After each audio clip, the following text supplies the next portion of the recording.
இந்த வீடியோ புதன்கிழமை அன்னைக்கு டிசம்பர் 31 எடுத்தது தான். அதுதான் இந்த வீடியோவில் வந்து பார்க்க போகிறோம். புதுப்பாளையங்கிற ஊருக்கு தான் போயிருந்தோம். அங்கே வந்து ஒரு வேலையாக போயிருந்தோம். திருச்சி போகிற வழியில் இருக்குது. வேலையை முடிச்சுட்டு அதுக்கப்புறம் ஸ்ரீரங்கம் போகலான்ட்டு முடிவு பண்ணோம். ஸ்ரீரங்கம் வந்து புதுப்பாளையங்கிற ஊர்லேருந்து 1 மணி நேரம் 4:45 அப்புறம் வந்து நாங்கள் வந்து கிளம்புனோம். ஸ்ரீரங்கம் வந்து ஒரு 5:45 போயாச்சு.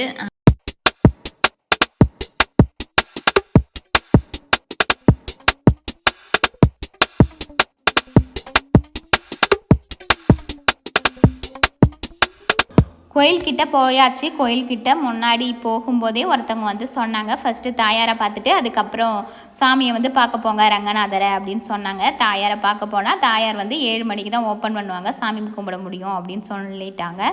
நாங்கள் போன டைம் வந்து 6:10. அதுக்கப்புறம் தாயாருக்கு எதிர்த்த மாதிரியே கிருஷ்ணசாமி இருந்தாங்க. கிருஷ்ணரை பார்த்துட்டு அதுக்கப்புறம் வந்து ஆயிரங்கால் மண்டபம் தான். இந்த மூளையில் வந்து ஒரு பெரிய யானை இருந்துச்சு. போகும்போது எங்களுக்கு தெரியல, வரும்போது தான் தெரிஞ்சிச்சு.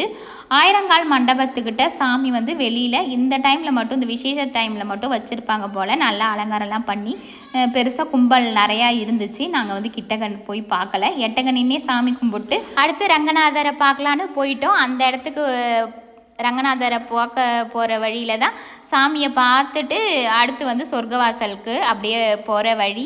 கும்பல் வந்து அவ்வளோ கும்பலாக இருந்துச்சு.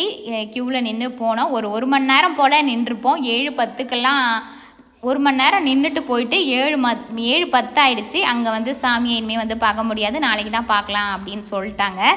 சாமியை வந்து பார்க்கவே இல்லை, வெளியில் இருக்கிற சாமியை தான் பார்த்தோம். அப்படியே சொர்க்கவாசல் வழியாக வந்தாச்சு. சொர்க்கவாசலை பார்க்கும்போது இதான் சொர்க்கவாசலா அப்படின்னு தோணுச்சு.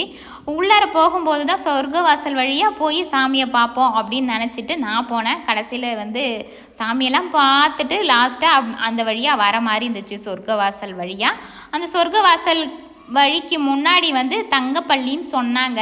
இதுதான் அந்த வந்து தங்கப்பள்ளி. இது இப்படி தான் இருந்துச்சு. இந்த சொர்க்கவாசல் வந்து இந்த டைமில் வந்து திறந்துருக்குமா. இது வந்து 10 நாள் தான் திறந்துருக்குமா. அதில் 8வது நாள் வந்து மூடிடுவாங்களாம். பக்கத்தில் வரும்போது சொல்லிட்டு இருந்தாங்க. பெருசாக இதை பற்றி எனக்கு ஒன்றும் தெரியாது. அவ்வளோதான். அடுத்த டைம் வரும்போது ஃபுல்லாக சுற்றி பார்க்கலான்னு வந்துட்டோம்.